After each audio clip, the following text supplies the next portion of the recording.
1999 ବାତ୍ୟା ଯେତେବେଳେ ହେଇଥିଲା ଆମେ ତ ଦେଖି ନାହାନ୍ତି ତାକୁ ଯାହା ଆମେ ଶୁଣିଛେ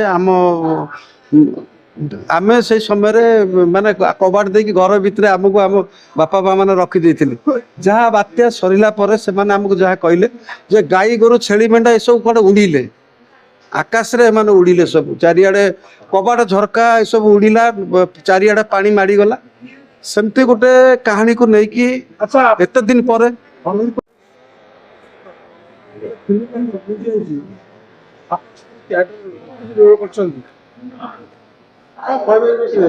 ଜିନିଷଟା 1999 ବହୁତ ଲୋକ ବ୍ୟବହାର ହେଇଛନ୍ତି। ଏଥିରେ ଷ୍ଟୋରି ଅଛି, ପ୍ରେମ ଅଛି, କାହାଣୀ ଅଛି। କଣ 1999 ମହାବାତ୍ୟା ଯାହାକି ଓଡ଼ିଆ ଇତିହାସରେ ଏକ ଦୁଃଖର ସମୟ ଥିଲା, ଦୁଃଖର ଦିନ ଥିଲା। ଆଉ ଯେଉଁ ମହାବାତ୍ୟାକୁ ଆଜିକା ଡେଟ୍ରେ ବି ଓଡ଼ିଶାବାସୀ ଭୁଲି ନାହାନ୍ତି। ସେମିତି ଗୋଟେ କାହାଣୀ, ସେମିତି ଗୋଟେ କଥାବସ୍ତୁକୁ ନେଇକି ଡକ୍ଟର ମନୋଜ ମିଶ୍ର ସାର୍ ପ୍ରଯୋଜନା କରିଛନ୍ତି ଏବଂ ଡାଇରେକ୍ସନ୍ ଦେଇଛନ୍ତି ଆମର ଅମିରପତି ସାର୍ ଚିଆଁ ଭାଇ। ସିନେମାଟି ବହୁତ ଭଲ ହେଇଥିବ ବୋଲି ମୁଁ ଆଶା କରୁଛି, କାରଣ ଆର ସୁଟିଂ ସେଟ୍କୁ ବି ମୁଁ ବହୁତ ଥର ଯାଇଛି। ଆମର ଗୁଡ଼ିଆ ପୋଖରୀରେ ହେଉଥିଲା, ସୁଟିଂ ହେଉଥିଲା।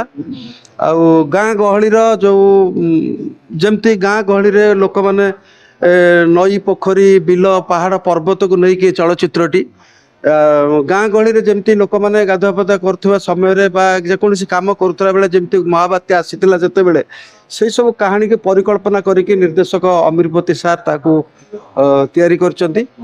ଆଶା କରୁଛି ସିନେମାଟିର ଦୁଇଟା ସିନ୍ ମୁଁ ଏବେ ଦେଖିଲି, ଭଲ ଲାଗିଲା। ନାଇଁ, ମୋର କ୍ୟାରେକ୍ଟର ନାହିଁ, ମୋର ଥିଲା, ମୁଁ କିନ୍ତୁ ଟାଇମ୍ ଦେଇପାରିଲିନି। ମୋର ସାଙ୍ଗ କାଳିଚରଣ ଅଛନ୍ତି। ସେ ଟାଇପ୍ର ଜିନିଷ କଣ ଅଛି?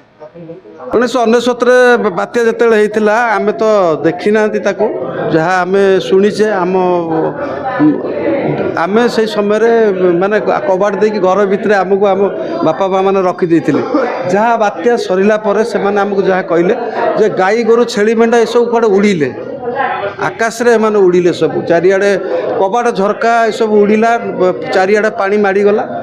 ସେମିତି ଗୋଟେ କାହାଣୀକୁ ନେଇକି ଏତେ ଦିନ ପରେ ଭଲ କୋରିଓଗ୍ରାଫର ଡାଇରେକ୍ସନ ଦେଇଛନ୍ତି। ଅମିରପତି ସାର୍ କେବଳ ଜଣେ କୋରିଓଗ୍ରାଫର ନୁହନ୍ତି, ଭଲ ଡାଇରେକ୍ଟର ମଧ୍ୟ। ସେ ବହୁତ ଗୁଡ଼ିଏ ଛତିଶଗଡ଼ି ସିନେମାରେ ମଧ୍ୟ ଡାଇରେକ୍ସନ୍ ଦେଇଛନ୍ତି। ମୁଁ ତାଙ୍କ ସହିତ ଦୁଇଟା ଛତିଶଗଡ଼ି ସିନେମାରେ କାମ କରିଛି ଏବଂ ବେଙ୍ଗଲୀ ସିନେମାରେ ମଧ୍ୟ ସେ କୋରିଓଗ୍ରାଫି କରିଛନ୍ତି। ଓଡ଼ିଆର ବହୁତ ଚଳଚ୍ଚିତ୍ରରେ ସେ ବହୁତ ସୁନ୍ଦର କୋରିଓଗ୍ରାଫି କରିଛନ୍ତି। ଏଇଟା ତାଙ୍କର ଓଡ଼ିଆର ତୃତୀୟ ଚଳଚ୍ଚିତ୍ର। ଆଶା କରୁଛି ଭଲ ହେଇଥିବ ଚଳଚ୍ଚିତ୍ରଟି।